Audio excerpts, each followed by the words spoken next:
ପ୍ରଣାମ ମହାତ୍ମ୍ୟ। ପିତାମହ ଭୀଷ୍ମ ମନୋଯୋଗ ସହ ଯୁଦ୍ଧ କରୁନଥିବା ଅଭିଯୋଗ କରି ଦୁର୍ଯ୍ୟୋଧନ ତାଙ୍କ ପ୍ରତି କଟୁ ଶବ୍ଦ ପ୍ରୟୋଗ କଲା ପରେ ପିତାମହ ବଚନ ଦେଇଥିଲେ ଯେ ସେ ପରଦିନ ଯୁଦ୍ଧରେ ପାଣ୍ଡବମାନଙ୍କ ବିନାଶ କରିବେ। ଏକଥା ଜାଣିଥିବା ଚତୁର ଶ୍ରୀକୃଷ୍ଣଙ୍କ ପରାମର୍ଶ କ୍ରମେ ଦ୍ରୌପଦୀ ସେହି ରାତିରେ ଭୀଷ୍ମଙ୍କୁ ପ୍ରଣାମ କରି ତାଙ୍କଠାରୁ ଅଖଣ୍ଡ ସୌଭାଗ୍ୟବତୀ ହେବାର ଆଶୀର୍ବାଦ ପ୍ରାପ୍ତ ହେବା ପରେ ଭୀଷ୍ମ ଜାଣିପାରିଲେ ଯେ ଦ୍ରୌପଦୀଙ୍କୁ ଦେଇଥିବା ବଚନ ଯୋଗୁଁ ଦୁର୍ଯ୍ୟୋଧନଙ୍କୁ ଦେଇଥିବା ବଚନରୁ ବିଚ୍ୟୁତି ହେବାକୁ ବାଧ୍ୟ ହେବେ।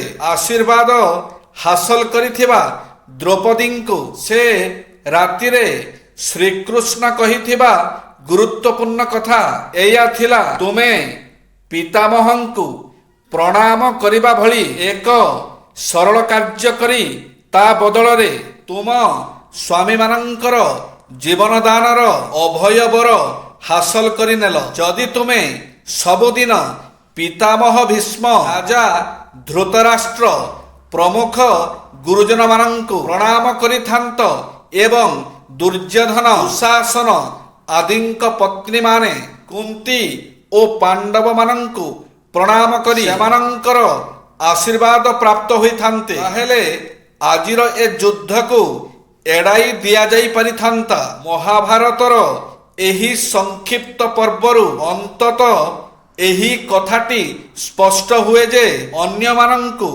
ଅନ୍ତତଃ ଗୁରୁଜନମାନଙ୍କୁ ପ୍ରଣାମ କରିବା ଆମ ଜୀବନର ଏକ ଗୁରୁତ୍ୱପୂର୍ଣ୍ଣ କାର୍ଯ୍ୟ, ଯାହା ଆଧ୍ୟାତ୍ମିକ ଓ ତାତ୍ତ୍ୱିକ ଦୃଷ୍ଟିକୋଣରୁ ମଧ୍ୟ ତାତ୍ପର୍ଯ୍ୟପୂର୍ଣ୍ଣ। ଦୁହିତା ଦୁହି କୂଳକୁ ହିତା କୁହାଯାଏ।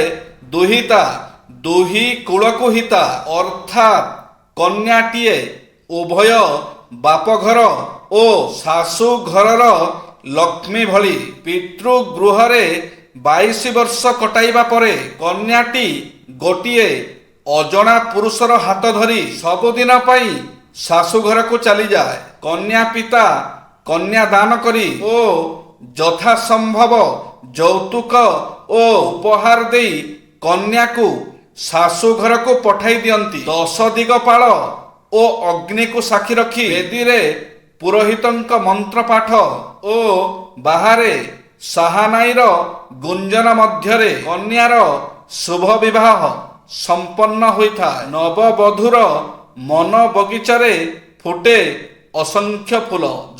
ବିଛାକୁ କେବେ ମାରିବେ ନାହିଁ। ଯାତ୍ରା ସମୟରେ ବିଛା ଦେଖିଲେ ଅନେକ ଶୁଭ ହୋଇଥାଏ। ଯଦି ଘରେ ବିଛା ଦେଖନ୍ତି ତେବେ କିଛି ଦିନ ମଧ୍ୟରେ ମନସ୍କାମନା ପୂର୍ଣ୍ଣ ହୋଇଥାଏ। ଜୟ ଶ୍ରୀ ଜଗନ୍ନାଥ।